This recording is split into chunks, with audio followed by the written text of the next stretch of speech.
우리 다 같이 감사하는 마음을 품고 같이 묵상기도 드림으로 주님 앞에 예배 올려드리겠습니다. 기도하겠습니다.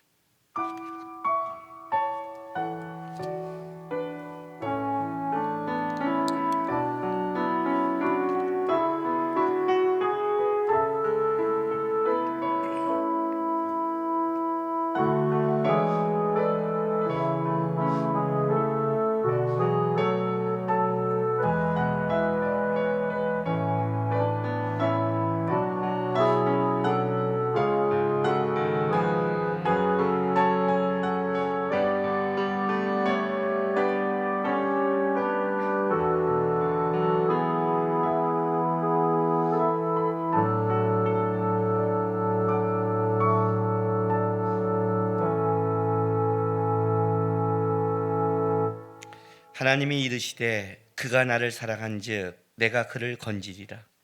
그가 내 이름을 안즉 내가 그를 높이리라. 그가 내게 간구하리니 내가 그에게 응답하리라. 그들이 환난 당할 때 내가 그와 함께하여 그를 건지고 영화롭게 하리라. 아멘. 아버지 하나님, 오늘도 우리가 사랑하는 주님 앞에 왔습니다. 그리고 우리 주님은 우리의 상황과 환난을 아시며 그 가운데 우리를 건지시고 이끌어 가신다고 약속했습니다. 세상 속에 우리가 믿고 의지하는 것은 주님의 약속이고 살아계신 하나님입니다. 그 하나님께 예배할 때 오늘도 임재하셔서 하나님의 은혜 안에서 회복되고 감사하고 돌아가는 우리 성도가 될 수 있도록 주장하여 주시옵소서. 이제 우리 사랑하는 주의 자녀들이 주 앞에 드리는 우리의 신앙 고백을 기쁘게 받아 주시옵소서. 전능하사 천지를 만드신 하나님 아버지를 내가 믿사오며 그 외아들 우리 주 예수 그리스도를 믿사오니 이는 성령으로 잉태하사 동정녀 마리아에게 나시고 본디오 빌라도에게 고난을 받으사 십자가에 못 박혀 죽으시고 장사한 지 사흘 만에 죽은 자 가운데서 다시 살아나시며 하늘에 오르사 전능하신 하나님 우편에 앉아 계시다가 저리로서 산자와 죽은 자를 심판하러 오시리라. 성령을 믿사오며 거룩한 공예와 성도가 서로 교통하는 것과 죄를 사하여 주시는 것과 몸이 다시 사는 것과 영원히 사는 것을 믿사옵나이다. 아멘. 우리 교동문 70번입니다.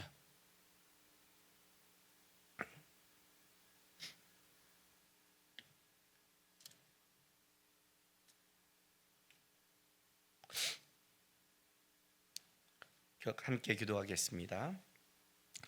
내가 붙드는 나의 종, 내 마음에 기뻐하는 자, 곧 내가 택한 사람을 보라.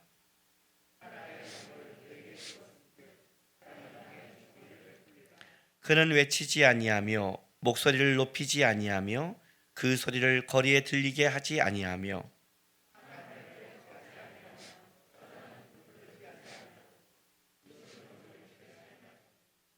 그는 쇠하지 아니하며 낙담하지 아니하고 세상에 정의를 세우기에 이르리니 나 여호와가 의로 너를 불렀은즉 내가 내 손을 잡아 너를 보호하며 내가 눈먼 자들의 눈을 밝히며 갇힌 자를 감옥에서 이끌어내며 아멘. 찬송가 183장 찬송한 이후에 오우진 장로님 나와서 대표 기도하겠습니다.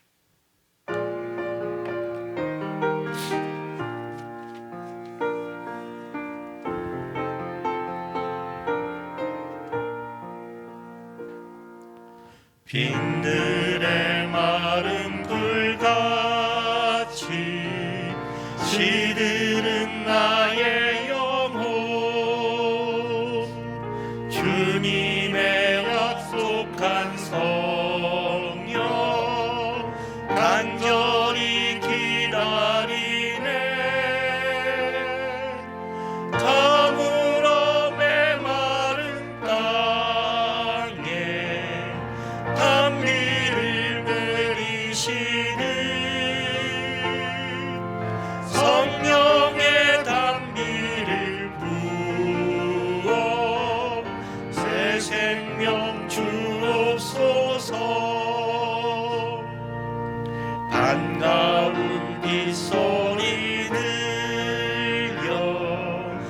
찬천히 춤을 추네.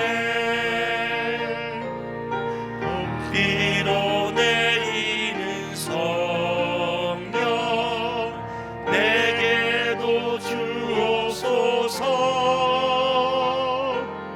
아무런 메마른 땅에 단비를 내리시듯 성령의 단비를 부어 새 생명 주옵소서. 절 따라 우러를 내려 조목이 무성하니 갈급한 내 심령 위에 성령을 부으소서. 아무런 메마른 땅에 단비를 내리시듯 성령의 단비를 부어 새 생명 주옵소서. 절대신 사랑의 언약 어길 수 있사오랴. 오늘의 흡족한 은혜 주실 줄 믿습니다. 아무런 메마른 땅에 단비를 내리시듯 성령의 단비를 부어 새 생명 주옵소서. 참되신 사랑의 언약 참되신 사랑의 언약 어길 수 있사오랴. 어길 수 있사오랴. 오늘의 흡족한 은혜 오늘의 흡족한 은혜 주실 줄 믿습니다. 아멘. 가물어 메마른 땅에 가물어 메마른 땅에 단비를 내리시듯 단비를 내리시듯 성령의 단비를 부어 성령의 단비를 부어 새 생명 주옵소서. 새 생명 주옵소서.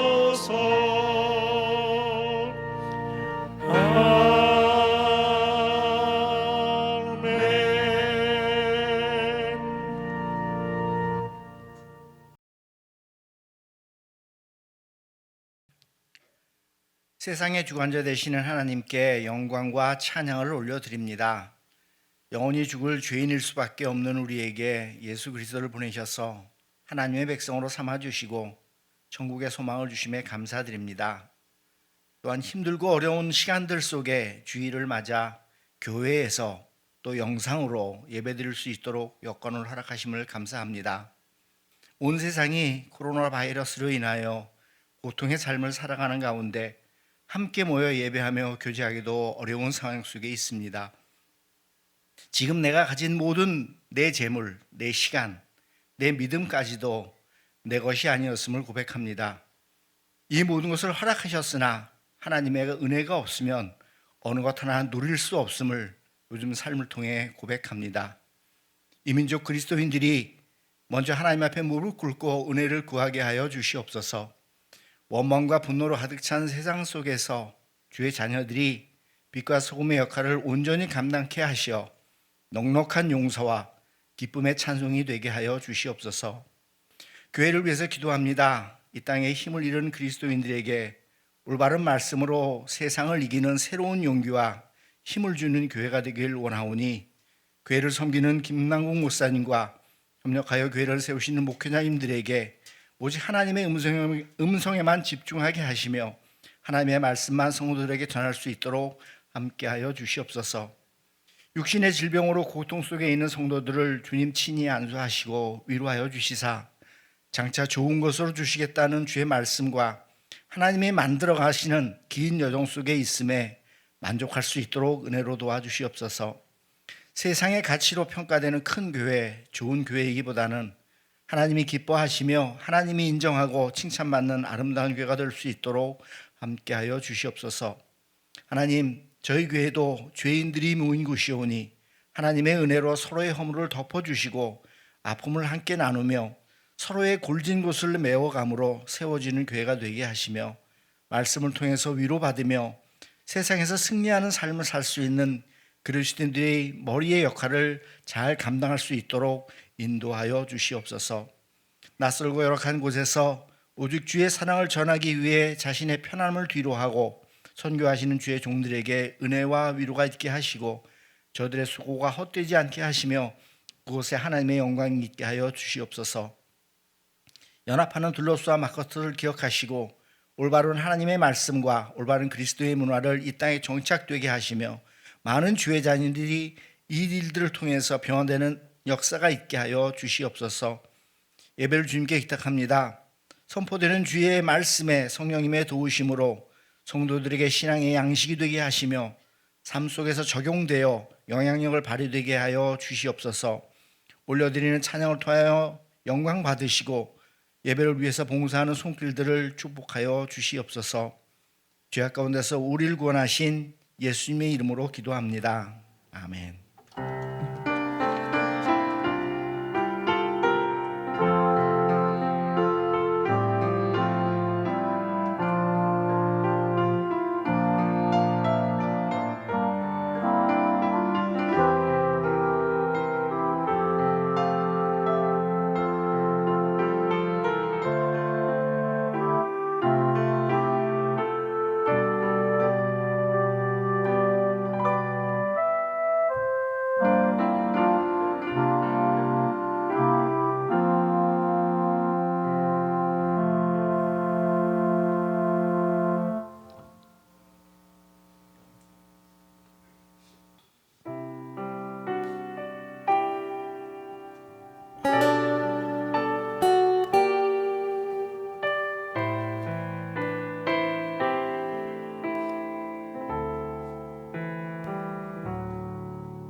참으로 하나님은 이스라엘을 선하게 대하시며 마음이 깨끗한 자들에게는 더욱 그리하십니다.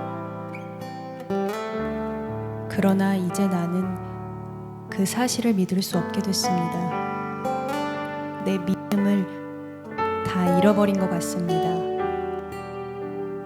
왜냐하면 악한 사람들이 잘 사는 것을 보고 나는 그런 교만한 사람들에게 질투를 느꼈기 때문입니다. 그들은 마음에 갈등도 없고 몸은 건강하고 강합니다. 그들에게는 우리가 겪는 어려움들이 없고 다른 사람들처럼 불행한 일들도 일어나지 않습니다. 그러므로 그들은 교만을 목걸이로 삼고 폭력을 옷으로 입고 있습니다. 그들의 굳어진 가슴에는 악한 생각이 들어있으며 교만한 생각은 끝이 없습니다. 그들은 다른 사람들을 헐뜯고 악한 말을 하며 거만한 태도로 남을 위협하기도 합니다. 입으로는 하늘을 대적하고 혀로는 땅을 두루 다니며 악한 말을 내뱉습니다.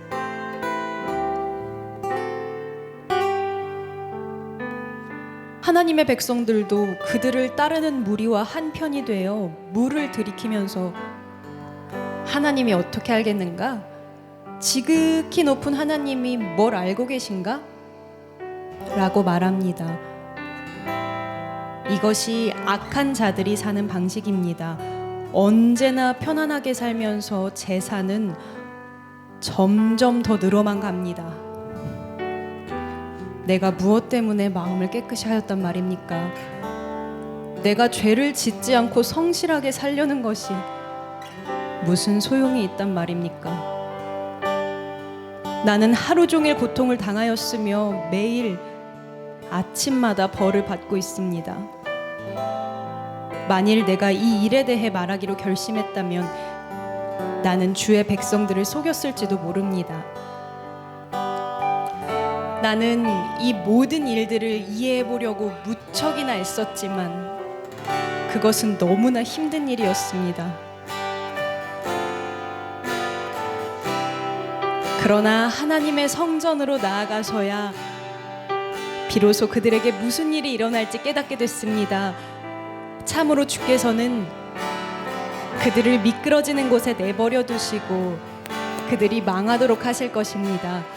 순식간에 그들이 망하게 되며 공포 가운데 그들이 모두 죽어 없어질 것입니다. 잠에서 깨면 꿈인 것을 알듯이 오 주여, 주께서 오시면 주는 그들을 한낱 꿈처럼 무시하실 겁니다. 내 마음이 슬프고 가슴이 찢어질 듯 아파도 내가 어리석은 탓에 깨닫지 못하고 있었습니다. 나는 주 앞에서 마치 짐승과 같았습니다.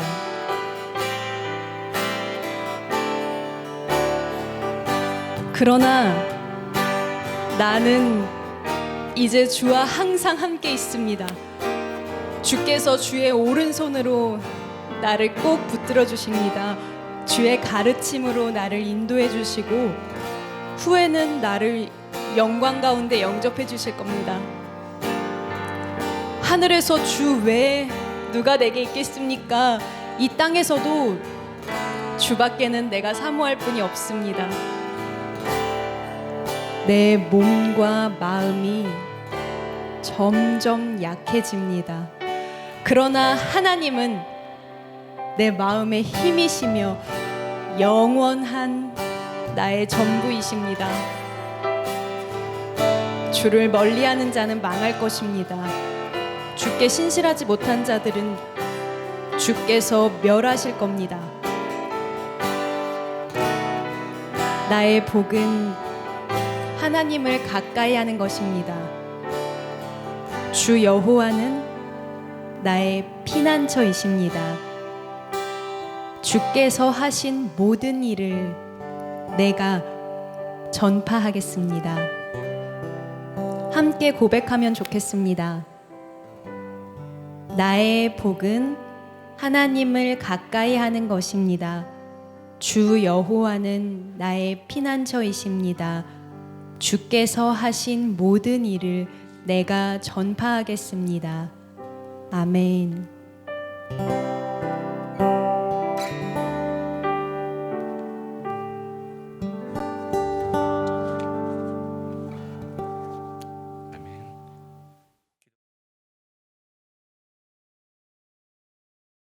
기도하겠습니다. 아버지 하나님 감사합니다. 오늘도 우리가 주님 앞에 왔습니다. 그리고 말씀을 듣습니다. 하나님, 내가 경험하고 내가 생각하고 옳다는 것을 그것이 진리가 아님을 알고 있으면서 우리는 거기에 붙잡혀 살 때가 많습니다. 진리의 말씀을 들을 때 깨닫게 하셔서 우리의 삶의 조그만 모습이 생각이 주님을 닮아갈 수 있도록 이 시간도 역사하시고 도와주시옵소서. 감사하며 예수님의 이름으로 기도했습니다. 아멘. 하나님의 말씀 보겠습니다. 마태복음 22장 34절부터 46절까지 말씀입니다. 하나님의 말씀 마태복음 22장 34절부터 46절까지 말씀 우리 한 절씩 교독하겠습니다. 예수께서 사두개인들로 대답할 수 없게 하셨다 함을 바리새인들이 듣고 모였는데, 선생님, 율법 중에서 어느 계명이 크니이까?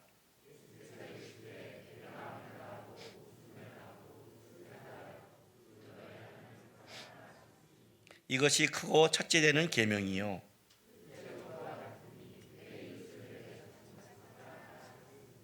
이 두 계명이 온 율법과 선지자의 강령이니라.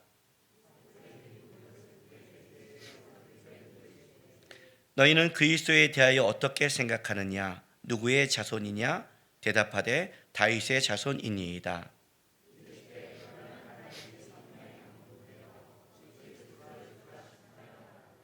주께서 내 주께 이르시되 내가 내 원수를 내 발 아래 둘 때까지 내 우편에 앉아 있으라 하셨도다 하였느니라.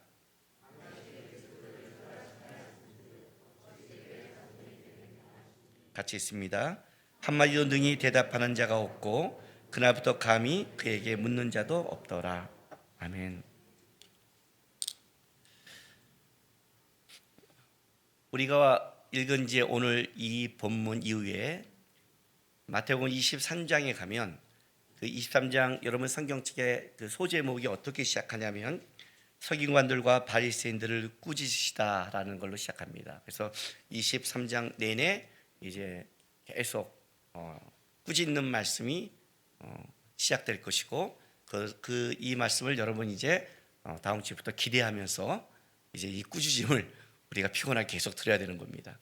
그리고 이제 23장 마무리에 가서 이제 예루살렘의 멸망까지 얘기하는 아주 무서운 그 말씀이 23장부터 시작하고 있습니다.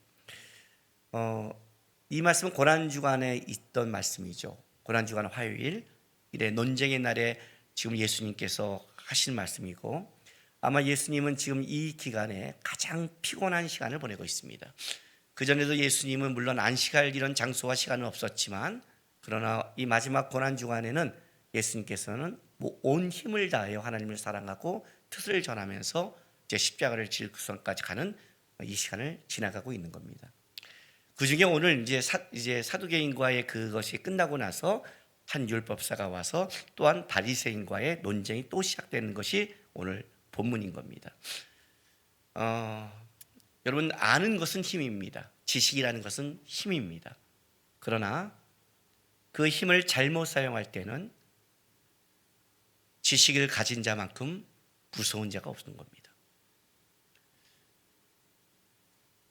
성경을 모르는 것은 물론 우리가 하나님 앞에 순종하지 못하고 무지하는 삶이 있지만 그보다 더 무서운 것은 성경을 알고 있는데 그가 하나님의 방향과 뜻 가운데 사용하지 않을 때 그 지식이 더 무서운 겁니다. 어떤 면에서 사두개인보다 바리새인이 더 무서운 겁니다. 왜냐하면 사두개인처럼 아예 세상의 권력을 추구하고 있으면 사람들이 그냥 그걸 인정하지만 바리새인처럼 이렇게 하나님의 말씀을 얘기하고 인정하고 가는 사람이라면 이 사람이 더 무서운 겁니다. 교회에 어떤 사람이 무서운 줄 아십니까 여러분?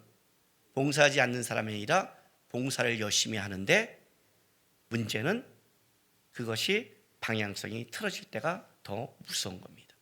그래서 신앙은 방향성이라는 겁니다. 방향성이라는 것은 그냥 내가 하는 게 중요한 게 아니라 어떤 목적과 가야 될 곳이 있다고 얘기하는 겁니다. 이거를 놓쳐버리면 내가 갈 방향과 목적을 놓쳐버리면 그 열심히 하는 만큼 위험한 겁니다. 여러분 제가 이렇게 한번 설명한 적이 있었죠. 이렇게요. 처음에 우리가 열심히 내지만 방향이 틀어졌어요. 그러면 생각해 보세요. 열심히 내지 않는 사람은 틀어져도 조금 가다가 다시 돌아오기가 쉽죠. 쉽게 얘기할까요? 길을 가다가 두 길이 나왔어요. 길을 잘못 탔어요. 천천히 가면 금방 돌아오면 되잖아요. 150km로 밟았다고 생각해 보세요. 간 만큼 어떻게 돼요? 더 멀어지고 더 돌아오기가 힘든 거예요. 그 열심보다 중요한 거는 방향성이다라고 얘기하잖아요. 지식을 어떻게 갖고 있었는가? 그 지식이 방향을 놓친 자기 안에서만 빠진 지식이라면 그 지식은 얼마나 위험한 것인가를 지금 얘기하고 있는 거예요. 그래서 오늘 이 본문에 보면 그 앞에 이 본문이 이렇게 시작해요. 보세요. 34절 보세요. 예수께서 사두개인들로 대답할 수 없게 하셨다 함을 바리새인들이 듣고 모였는데, 이 모여서 예수님께 이제 질문하는 이 내용을 보면 그 내용이 사두개인들로 대답할 수 없게 하셨다 함을 바리새인들이 듣고 모인 거예요. 듣고 모인 거예요. 그냥 진리에 관한 문제가 아니라 사두개인의 입을 막았어 이거예요. 바리새인과 사두개인들은 물론 지금 이 순간에는 그들이 한 그 정적이 예수님이 된 거죠. 그래서 같이 모여서 예수님을 시험하고 공격하는 데 있어서는 동일하지만 오늘 이 율법사의 이 질문에 속지 마세요. 와서 가장 큰 계명이 무엇입니까? 여기에 속지 마세요. 가끔 우리가 여기에 속아요. 성경에 어떤 진리를 말하고 어떤 때는 내가 어떻게 하면 좋을까요? 어떤 때는 내가 이렇게 하면 좋을까요? 다가올 때가 있어요. 사두개인보다 바리새인이 더 무서운 게 이거예요. 겉모습은 진리를 묻는 것 같고, 겉모습은 함께하는 걸 묻는 것 같고, 겉모습은 순종을 묻는 것 같지만 오늘 본문에 보면 예수님을 시험하는, 오히려 이 겉모습이 그러니까 더 무서운 거예요. 실제로는 이들은 사도행과 똑같이 예수님을 정적으로 생각하는 거예요. 그러면서 바리새인은 또 사두개인과 뭐예요? 또 부닥치고 있는 자들이죠. 그러니 두 가지를 동시에 잡는 거죠. 어떻게? 사두개인의 입을 막았어? 그러면 바리새인들이 와서 얘기했을 때 바리새인들 입장에서는 여기서 예수님을 시험에서 이긴다면 사두개인도 이긴 것이요, 예수님도 자기가 시험에서 잡은 두 가지 효과를 내는 거죠. 그런 목적을 갖고 모인 거예요. 왜냐하면 지금 이 앞에 우리가 좀 계속 읽어왔지만 이거는 권위의 문제에서 시작됐고 예수님의 비유 이후에 헤롯 왕과 바리새인이 찾아왔고, 그죠? 그들이 데나리온을 갖고 이 세금에 대한 문제를 얘기하고, 그리고 또 사두개인들이 와서 부활에 대한 문제를 얘기하고, 그 계속 논쟁 중에 이제 바리새인들이 온 거예요. 그리고 이렇게 묻는 거예요. 보세요. 36절. 선생님, 율법 중에 어느 계명이 크니까? 여기에 이것이 이제 우리를 바리새인은 좀 나라고 생각할 것 같은데, 오늘 예수님이 이렇게 대답을 하세요. 37절부터 40절까지 예수께서 이르시되 내 마음을 다하고 목숨을 다하고 뜻을 다하여 주 너희 하나님을 사랑하라 하셨으니 이것이 크고 첫째 되는 계명이요 둘째도 그와 같으니 내 이웃을 내 자신같이 사랑하라 하셨으니 이 두 계명이 온 율법과 선지자의 강령이니라. 그리고 나서 바리새인과 어떤 이 얘기는 아무것도 없고 이제 예수님께서 41절에 보면 이제는 예수님이 바리새인에서 다시 질문하고 들어가는 거죠. 여기서 끝나버리면 어떻게 되는 거예요? 40절에서 끝나면 바리새인들은 율법에 관심을 가진 자라고 물었고 또 어떻게 되는 거예요? 예수님 그걸 대답하니 이건 굉장히 좋은 관계로 끝난 것 같은 느낌을 주잖아요. 실제 그게 아닌데, 실제 그 마음밭에서는 순종할 마음이 없는데, 여러분 이거 굉장히 점검해야 되는 거예요. 지금 이 사건의 성경이 있을 때는 여러분이 점검을 해야 돼요. 왜냐하면 성경에서 나오는 지금 이 이야기들, 사두개인의 이야기들, 바리새인의 이야기들, 좀 이따 나중에 23장에 있던 서기관과 바리새인을 책망하는 이것은 지금 우리가 2000년 전에 있었던 그들이 예수님 앞에 이렇게 했어를 듣는 옛날 이야기가 아니에요. 여러분, 어느 시대나 신앙을 가진 자들이 갖고 있는 가장 위험한 것을 얘기하고 있고, 이것은 오늘 이 시대를 살아가는 우리에게 있어 누구에게는 사두개인, 누구에게는 헤롯 왕, 누구에게는 바리새인 같은 잘못된 신앙의 모습을 가질 수 있는 위험성 때문에 성경은 이걸 말하고 있고 이야기하고 있는 거예요. 이거를 자기 안에 절실하게 점검하지 않으면 안 돼요. 무슨 말인지 아세요? 제가 악하다고 생각하는 사람들이 있어요. 어떤 사람이에요? 순종한 마음이 없는데 순종을 얘기하는 사람, 함께할 마음이 없는데 함께함을 얘기하는 사람, 말은 바른데 실제 마음에는 다른 것을 갖고 있는 사람. 어떻게 그걸 아느냐? 점검하는 것을 아는 방법이 있죠. 어떻게 해요? 여러분은 몰라도 돼요. 왜냐하면 성경은 그걸 분명히 얘기해요. 좋은 나무가 좋은 열매를 맺으니까. 바리새인들도 지금 말은 너무 옳아요. 이렇게 끝나면 안 되잖아요. 예수님이 다시 묻는 거예요. 그게 이 말이에요. 바리새인들이 모였을 때 예수께서 그들에게 물었어요. 너희는 그리스도에 대해서 어떻게 생각하느냐? 누구의 자손이냐? 대답하되 다윗의 자손이니이다. 이제 이 질문, 그렇다면 다윗이 성령에 감동되어 어찌 그리스도를 주라 칭하여 말했냐? 주권자, 주인. 어떻게 다윗은 어떻게 자기 후손한테 내 주권자요, 주인이라고 말할 수 있느냐? 말이 안 된다는 거죠. 그죠? 너희가 말 안 되면. 44절, 주께서 내 주께 이르시되, 앞에 주는 하나님이죠. 성부 하나님, 내 주 성자 하나님이죠. 내가 내 원수를 내 발 아래 둘 때까지 내 우편에 앉아 있으라 하셨도다 하였도다. 우편이란 건 그냥 오른쪽을 얘기하는 게 아니라 하나님과 같이 동등된 가장 가까운 통치자의 자리를 얘기하죠. 그분들이 대화하는 거예요. 그분들이 나누는 거예요. 어떻게 이런 말을 할 수 있니? 응? 45절, 다윗이 그리스도를 주라 칭하였은지 어찌 그의 자손이 되겠느냐? 이 문제를 딱 예수님이 들이대는 거예요. 그랬더니 말을 못하고 돌아가요. 자, 이제 이 얘기가 예수님께서 왜 이 뒷부분을 그들에게 가지고 와서 뭘 얘기하고 싶은지를 우리가 알아가는 거죠. 그죠? 마태복음은 이걸 그냥 이었지만 마가복음에 가면 요 사이에 바리새인의 말이 더 들어가요. 거기는 서기관이라고 그래요. 율법사가 아니라. 자, 마가복음 12장으로 가겠습니다. 12장 28절입니다.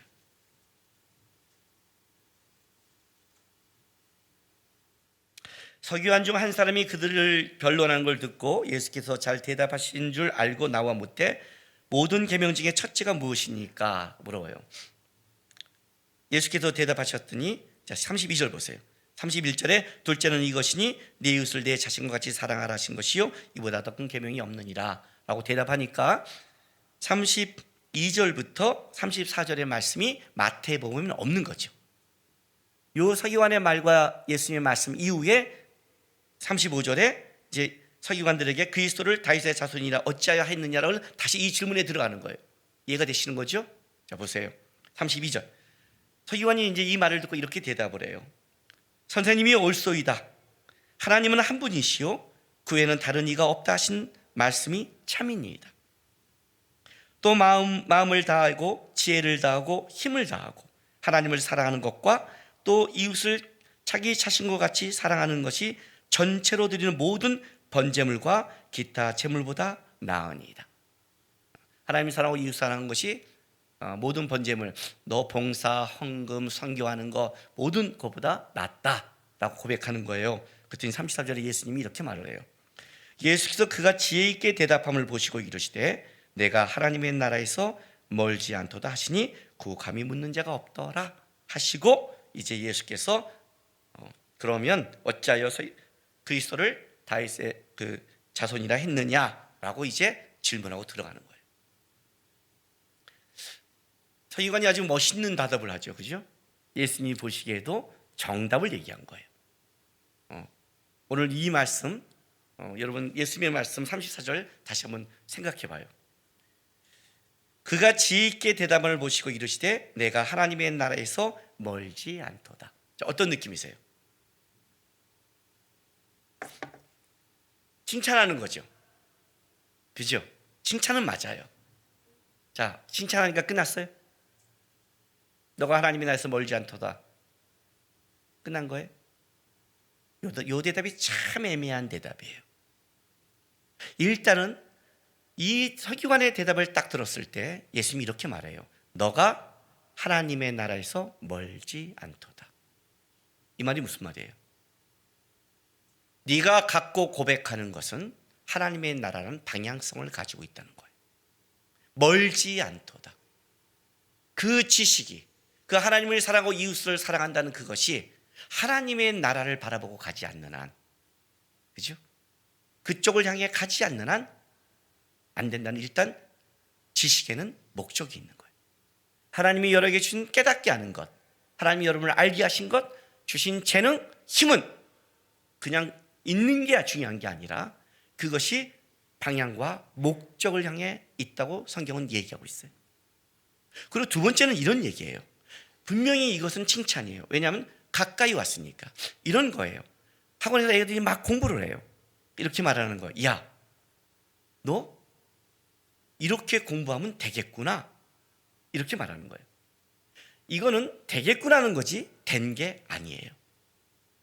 하나님의 나라에 가까운 거지 하나님의 나라에 들어간 건 아니에요. 이해되세요? 여러분, 우리가 시험 볼 때 제일 안타까운 사람이 누구예요? 10명 뽑은데 11번째 사람 아니에요. 사실 10번째 사람과 11번째 사람은 어떤 면에서 운이잖아요. 그냥 공부 안 해보셨어요? 아니, 1등과 11등은 얘기가 달라요. 여러분, 1, 2등은 일단은 범접할 수 없는 조건에 가 있는 사람이에요. 1, 2등은 다른 존재예요. 3등과도 달라요. 일단은 1등, 2등은 범접할 수 없는 존재, 3등부터 5등은 높이 있는 존재, 6등부터 이제 10등은 이제 8등 이 정도는 갈 수 있는 존재, 10등은 니나네나 운이 좋은 존재, 10등, 11등은 뭐 이런 거잖아요. 중요한 거는 11등은 뭐예요? 나 그냥 그거 1점차로 맨날 떨어졌어 하면 뭐예요? 그럼 못 간 거잖아요. 근접한 거지 못 간 거란 말이에요. 이 서기관의 대답, 이 서기관이 말한 걸 뭐라고 그래요? 예수님이 지금 말씀하신 걸 보세요.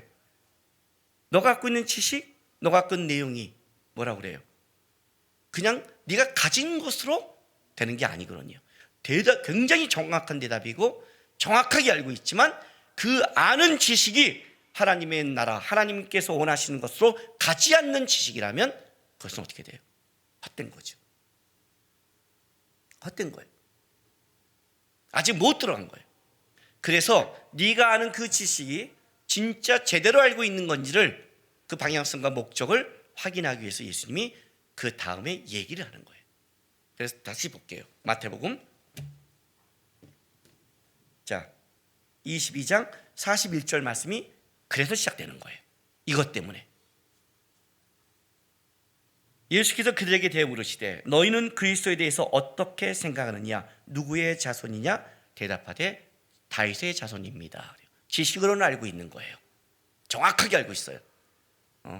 동방박사가 헤롯 궁에 찾아왔을 때 서기관들에게 묻잖아요. 메시아가 어디서 태어나느냐? 작은 유대 땅 베들레헴입니다. 정확하게 지식으로는 알고 있어요. 그러나 그들은 베들레헴을 향하지는 않았죠. 알고는 있는데, 그렇다면 가야 되는데 향하지는 않았죠. 정확히 알고 있어요. 율법의 근거를. 왜냐하면 이 율법사가 이렇게 질문하는 가장 큰 이유는 이것 때문에 그래요. 그 당시에 이들은 율법을 많이 쪼개 나눴어요. 613개의 조항으로 나눴어요. 그래서 가장 중요한 율법을 248개를 잡았고 조금 덜 중요한 율법을 365개로 잡았어요. 그리고 모든 율법을 다 지킬 수가 없으니까 그 중에서 더 그래도 지켜야 될 율법이 뭐냐를 가지고 그 당시에 율법사들이 가장 논쟁했던 부분이 이 부분이에요. 그 많은 율법 중에 그래도 이건 어떤 걸 지켜야 되는 것이냐에 따라 이 논쟁을 하고 있는 거기 때문에 이런 배경 속에 예수님 앞에 와서 당신은 어떤 율법이 가장 큽니까? 라고 질문하는 거예요. 그리고 예수님의 이 대답은 그들이 이해한 가장 중요한 율법이었죠. 예수님이 묻는 거예요. 그렇게 정확하게 알고 대답하고 있어요. 물어요. 그럼 넌 다윗의 자손을, 그리스도를 누구의 자손이냐? 다윗의 자손입니다. 정확히 알아요? 그래? 그러면 그것까지 알고 있다면 자 보자. 43절. 다시 성령에 감동되어 어찌 그리스도를 주라 칭하여 말하되 주께서 내 주께 이르시되 내가 내 원수를 내 발 아래 둘 때까지 내 우편에 앉아 있으라 하셨도다 하였니라. 시편 110편 1절의 말씀을 인용한 거예요. 한번 찾아볼까요? 시편 110편 1절 말씀.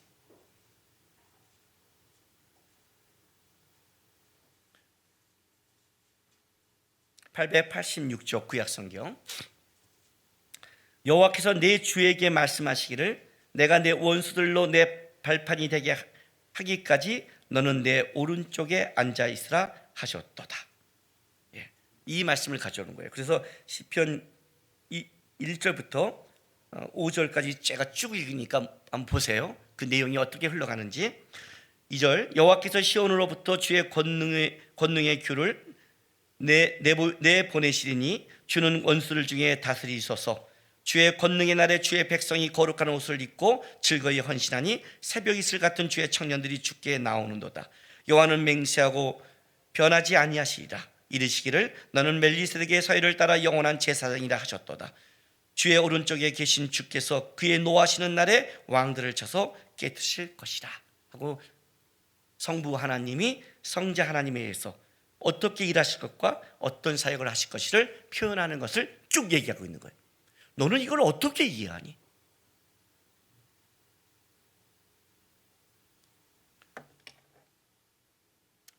예수님께서요 가이사랴 빌립보를 향해 가면서 제자들에게 이렇게 묻습니다.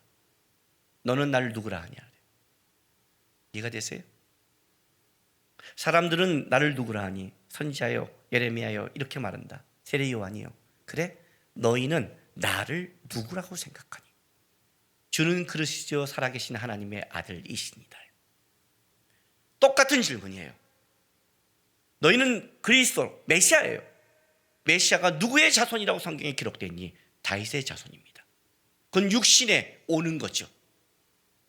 그래? 그러면 너는 이렇게 시편에 다윗이 그 후손을 내 주권자여 주인이라고 말했다면 너희는 그 메시아를 뭐라고 고백하니?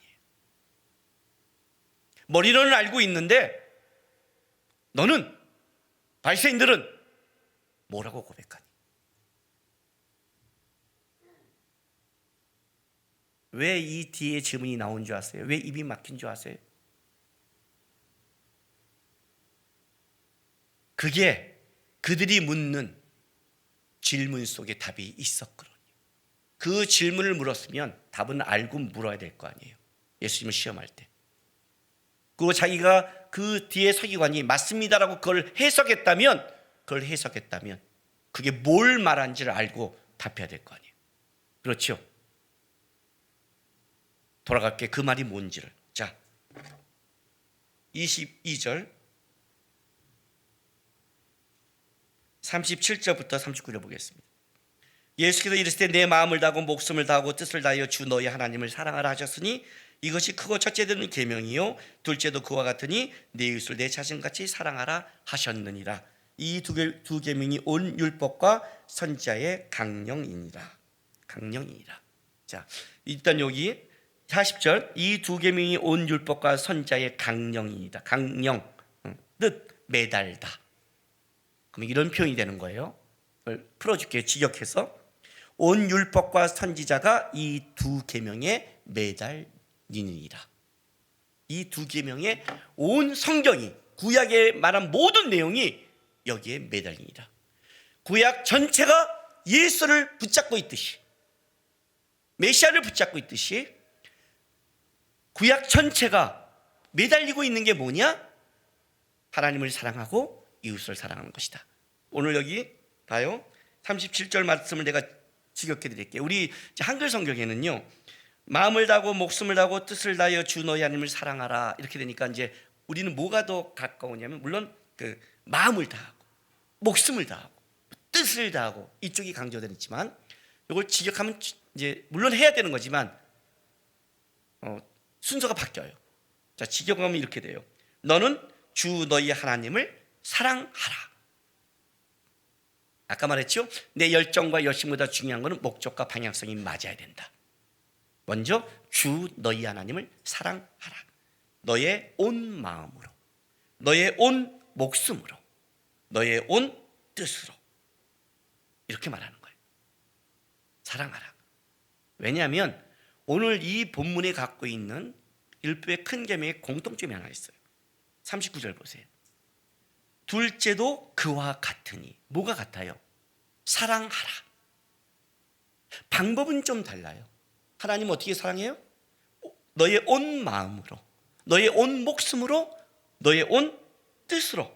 뜻, 마음, 진실함, 가식이 없는 것. 이런 그렇게 사랑하라. 그런데 이웃은 내 몸같이, 적어도 내 몸같이 사랑하는 방법과 기준은 다르지만 공통점이 뭐예요? 사랑하는 것. 이것은 똑같다는 거예요. 사랑하라. 사랑하라. 하나님을 사랑하고 이웃을 사랑하라. 그것이 성경이 말하는 것이다. 하나님 어떻게? 온 마음, 온 목숨, 내 온 뜻. 이웃은 기준이 뭐예요? 사람이 가장 사랑한 자가 누구예요? 자기잖아요. 적어도 그렇게는 기준이 높죠. 사랑하라. 그것이 모든 구약이 매달리고 있는 거다. 그 사랑이. 자, 그럼 보세요. 여러분, 사랑이 뭐예요? 사랑은요, 실체가 없으면, 대상이 없으면 할 수 없는 거예요. 방향성을 가지고 있다고요. 아무 생각 없이 사랑하지 못해요. 사랑은 정확하게 대상이 있어요. 나를 사랑해도 대상이 분명히 있다고요. 대상이 없는 사랑은 없어요. 사랑은 대상이 있다는 거죠. 너가 만약 이 율법을 진짜 이 큰 계명을 알고 있다면, 아까 그 서기관이 말한 것처럼 그것이 전제나 하나님께 번제나 전제를 드린 것보다 사랑함이 큰 거예요. 왜? 여러분 한번 생각해 보세요. 사랑하지 않는데 주는 게 얼마나 무서워요. 누가 나를 선물 주고 대접하는데 목사님이 너무 사랑해서 줘요. 그러면 이거는 선물 이상의 거잖아요. 근데 사랑하지 않는데 갖다 줘. 무섭지 않아요? 그렇지 않아요? 그냥 사랑하지 않는데 피해가면 사랑하지 않아, 이게 나도 되는데 분명히 사랑하지 않는 걸 느끼는데 와서 뭔가를 이렇게 줘. 그러면 이걸 내가 어떻게 받아야 돼요? 독이 들었나 이렇게 봐야 돼요? 사랑하지 않는데 순종해.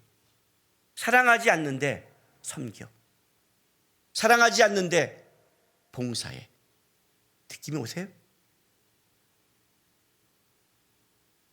너가 대상, 이 율법이 말하는 것에 가장 중요한 하나님을 사랑하라는, 너가 하나님과 하나님이 붙인 이웃에 대한 그것을 대상과 방향을 보고 있었다면 이것이 어디로 향하고 있는지를 알 것이다. 그렇다면 그 율법 속에 대상인 하나님을 만날 것이다. 그리스도는 누구의 자손이냐? 다윗의 자손입니다. 그 다윗의 자손이 누구인지를 네가 사랑하고 갔다면 다윗이 고백한 그 고백에 너도 이를 것이다. 너도 이를 것이다. 단순한 지식적인 걸로 끝나는 것이 아니라 그것에 말하는 의미와 목적을 너는 알 것이다 라고 얘기하는 거예요. 가장 무서운 게 뭐예요, 여러분? 가장 무서운 게 대상을 잃어버린 지식만 가진 거예요. 그것처럼 피상적인 지식이 없어요. 우리가 신앙생활을 왜 내가 종교생활을 하지 말라면 종교생활은 대상을 놓친 지식만 있는 거예요. 그 지식만 있는 사람이 갖고 있는 가장 큰 위험성이 뭔지 아세요? 지식만을, 대상을 놓친 지식만을 가진 사람의 가장 큰 무서움은 뭐예요? 자기 증명을 하게 돼 있어요. 우리가 갖고 있는 그 아는 것과 그 에너지는 뭘로 가야 돼요? 섬김으로 가야 되는 거예요. 하나님이 말한 온 마음을 다하고 온 생명을 다하고 온 뜻을 다해서 사랑하는 에너지가 가고, 나에게 붙여진 내 이웃을 사랑하는 에너지로 가는 사람은 그 에너지가 흘러가기 때문에, 그 싸움을 하기 때문에 그 사람과 싸우는 그 싸움 속에 자기 지식을 자랑하는 게 아니라 지혜가 나오는 거예요. 지혜란 남을 섬길 때 나오는 하나님이 준 축복이라고 했잖아요. 축복이라고. 우리가 자녀 키우면 부모가 지혜가 나온다고 그랬잖아요. 자녀 키우. 애들이 야채 안 먹는다고 그러니까 우리나라 그 야채를, 하람이 아지를 먹이기 위해서 어렸을 때 그 야채를 잘라서 계란을 부친 걸 보면서 아내와 엄마는 다르구나. 엄마는 지혜가 나올 수밖에 없는 거예요. 먹여야 되니까, 건강해야 되니까. 남을 생각할 때 나오는 거잖아요. 근데 그 대상을 놓쳐버리면 갖고 있는 지식은, 그 에너지가 뭘로 가냐면 증명하고 싶은 거예요. 내가 이걸 가졌다는 걸 증명하는 거예요. 이것처럼 무서운 게 없어요. 그게 바리새인이 가장 무섭게 지금 하나님께 온 거예요. 메시아가 왔는데 메시아 앞에 자기가 가진 지식을 당당하게 자랑하잖아요. 맞습니다. 말은 너무 잘 맞아요. 제 전체로 드리는 번제나 이것보다 그 말이 맞는 겁니다. 근데 주님이 이렇게 말하는 거예요. 하나님 나라에 가까웠다예요. 가깝다는 건 뭐라는 거는 네가 아는 지식이 맞다예요. 잘 들으세요, 여러분. 신앙을 입술과 아는 걸로 끝내지 마세요. 거기서 끝나면 그 사람은 더 무서운 사람이에요. 입으로 증명하는 게 아니에요. 신앙은 뭘로 증명해요? 하나님의 나라로 증명하는 거예요. 가까웠다. 그러나 아니다. 아니다.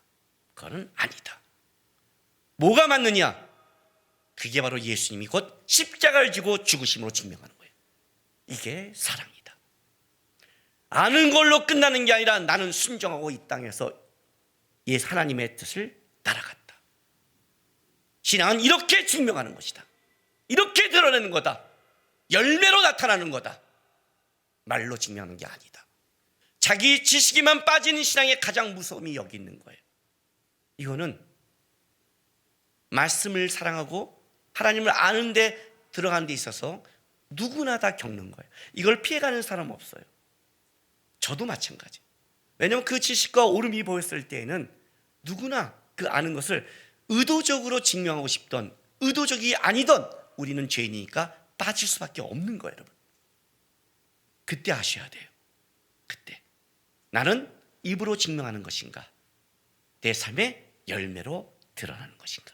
나는 내 지식에만 빠졌는가, 아니면 내가 아는 것이 하나님을 사랑하고 나에게 붙여진 자를 사랑하는 것, 나의 어린 자에게는 베푸는 것이고, 나에게 위에 있는 분한테는 순종하는 것이고, 함께 가는 것이고, 나는 그렇게 지식에만 빠진 자가 아니라 하나님을 향해 걸어가고 있는가 점검하시면서 우리 성도들은 하나님을 아는 지식이 하나님을 염려하는 게 아니라 내 삶에서 조금이라도 더 사랑하고 섬김으로 드러나는 열매 맺는 성도가 되길 주의 이름으로 바랍니다. 기도하겠습니다.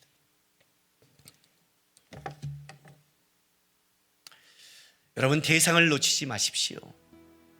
하나님을 놓치고 내가 섬기라고 붙여준 하나님이 나에게 옆에 준 사람을 놓쳐버리면 우리는 내 거에 빠집니다.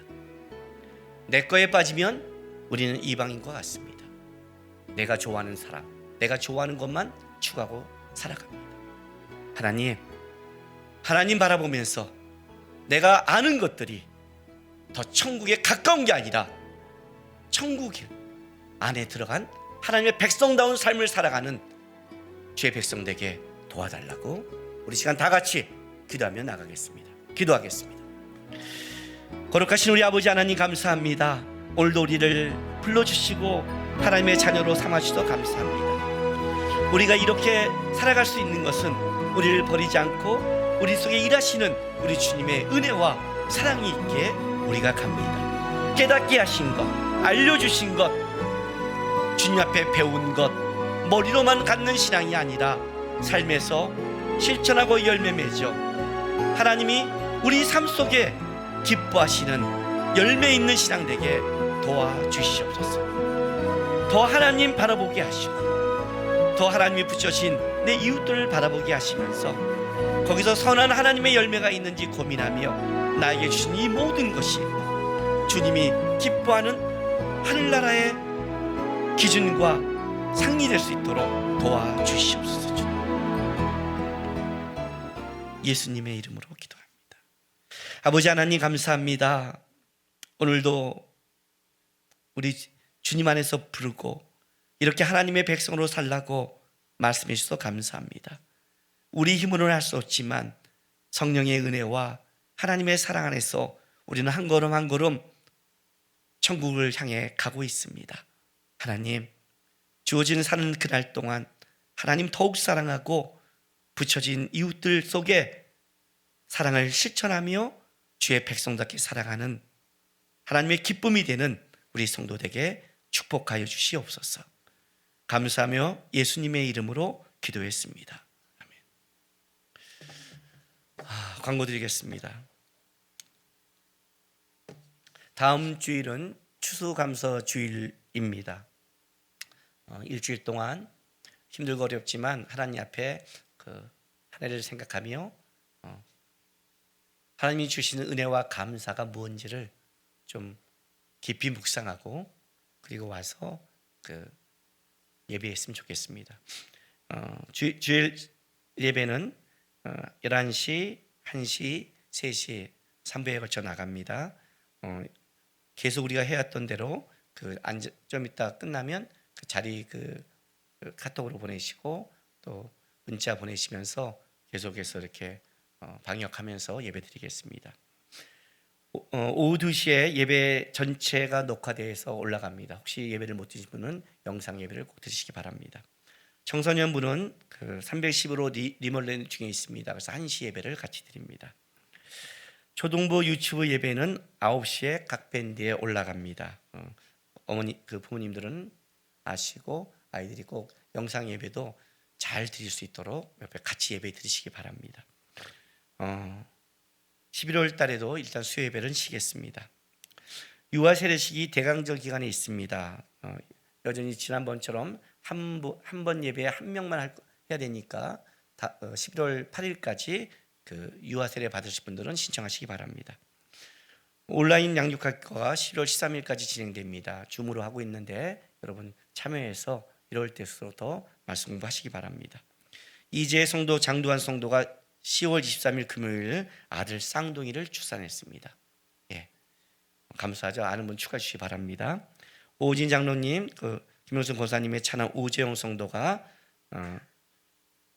10월 31일 날 12시에 성결교회에서 결혼식이 있습니다. 아는 분들 축하해 주시기 바랍니다. 우리 많이 만나지 못하고 있고 만나기 어려우지만 많은 환우들이 교회에 있습니다. 꼭 기도하실 때 환우들을 위해 우리가 좀 같이 기도했으면 좋겠습니다. 그 미등록 교인은 꼭 토요일 날 오후 8시에 저희 교회 홈페이지에 예배가 있는지 없는지를 확인하고 그리고 헛걸음하지 않도록 하시기 바랍니다.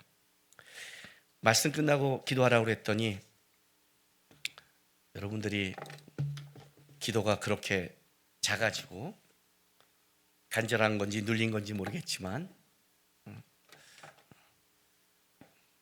마음이 불편한 것은 좋은 겁니다. 마음이 불편한 것은 성령이 역사한다는 뜻입니다. 그 불편함에서 끝나지 마시고 정상적인 신앙은 항상 불편합니다. 그죠? 정상적인 신앙은. 왜냐하면 우리가 그렇게 못 사는 걸 날마다 느끼고 저도 그렇습니다. 불편함을 갖고 기도하며 가는 게 좋습니다. 바리새인들이 그 불편함이 없었기 때문에 화인 맞는 겁니다. 그러니까 기도하시고 하나님이 원하는 더 깊은 신앙으로 나갔으면 좋겠습니다.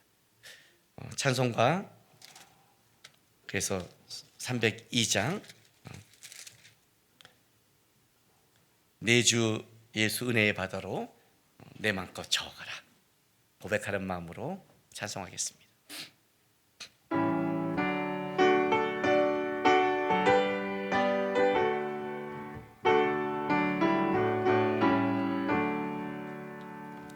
내 주 하나님 넓고 큰 은혜는 저 큰 바다보다 깊다.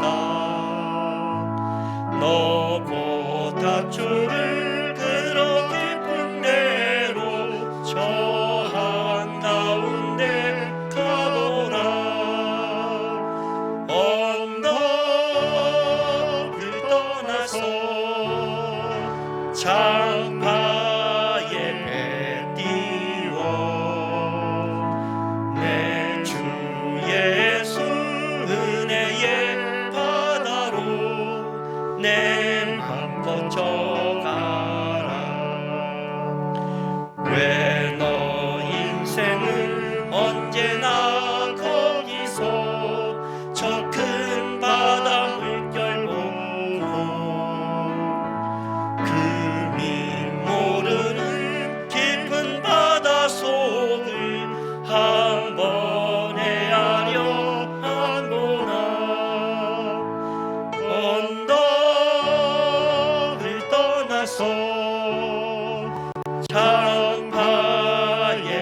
큰 바다 가려다가 가려다가 찰싹거리는 작은 파도 보고 거리는 작은 파도 보고 마음 약하여 못 가네. 약하여 못 가네. 언덕을 떠나서 창파에 배 띄워 배 띄워 내 주 예수 은혜 바다로 예수 은혜의 바다 내 맘 거쳐가라 거쳐가라 자곡하거라 이제 곧 가거라 저 큰 은혜 바다 향해 자곧 내 노를 저 깊은 데로 가라 망망한 바다로 언덕을 떠나서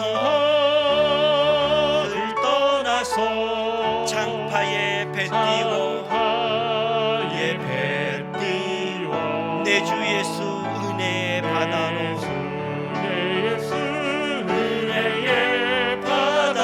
내 맘껏 저가라. 아멘. 기도하겠습니다. 사랑하는 주님교회 성도 여러분, 여러분은 다시 여러분의 삶의 자리로 보내심을 받게 되었습니다. 내가 살아가는 그 자리, 거기서 하나님을 사랑하고 내 이웃을 사랑하라고 보내신 그 자리입니다. 어렵고 힘들고 곤고할지라도 하나님의 약속 붙잡고 도우시는 하나님의 은혜 바라보면서 그곳에서 주의 말씀을 실천하는 여러분 되시기를 부탁드립니다.